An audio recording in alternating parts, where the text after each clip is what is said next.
ప్రతి ఒక్క తల్లి దగ్గర తప్పకుండా ఉండాల్సిన ప్రోడక్ట్ ఏంటి అంటే, హలో న్యూ మామ్స్, మీకోసమే ఈ వీడియో. బేబీకి పాలు ఇవ్వడం కష్టం అని చెప్పి ఫీల్ అవుతున్నారా? అయితే ఈ వీడియో మీకోసమే. తప్పకుండా చివరి వరకు చూడండి. ప్రతి ఒక్క తల్లి దగ్గర తప్పకుండా ఉండాల్సిన ప్రోడక్ట్ ఏంటి అంటే బ్రెస్ట్ పంప్. ఎందుకంటే మనం వర్క్ చేసుకుంటూ ఉంటాము, రకరకాల వర్క్ చేసుకుంటాం. కానీ అదే సమయానికి మన బేబీ కానీ నిద్రలోంచి బయటకు వస్తే మళ్ళీ మన వర్క్ ఏ వర్క్లో ఉన్నా కానీ ఆ వర్క్ మానేసి వచ్చి మనం పిల్లకి పాలు ఇవ్వాలి. అక్కడ వర్క్ అయిపోతే ఇక్కడ పాలు ఇవ్వాలి. ఒకవేళ మనం లేకుండా కూడా నిద్రపోవాలి అంటే అదర్వైజ్ వేరే ఆప్షన్ చూస్ చేసుకోవాలి. ఒకటి గేదె పాలు, ఆవు పాలు లాంటివి, ఇంకా పౌడర్ మిల్క్ లాంటివి అలాంటివి ఇవ్వచ్చు. కానీ అవి తల్లి పాలు కంటే అంత సేఫ్ కాదు. తల్లి పాల కంటే అంత సేఫ్ కాదు. అందుకే నేనేం చేశానంటే తల్లి పాలు కంటిన్యూగా వాళ్ళకి ఇచ్చేలాగా నేను ఒక బ్రెస్ట్ పంప్ అనేది మీకు సజెస్ట్ చేస్తున్నాను. బ్రెస్ట్ పంప్ అనేది మీకు ఒక సజెస్ట్ చేస్తున్నాను.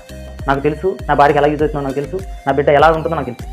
అందుకే మీకు కూడా తెలుసుకుంటారని చెప్పేసి మీకు ఈ ప్రోడక్ట్ అనేది మీకు సజెస్ట్ చేస్తున్నాను. ఒకవేళ మీరు కూడా యూజ్ చేయాలనుకుంటే లింక్ మీద క్లిక్ చేసి ఒకసారి ఓపెన్ చేసి చూడండి.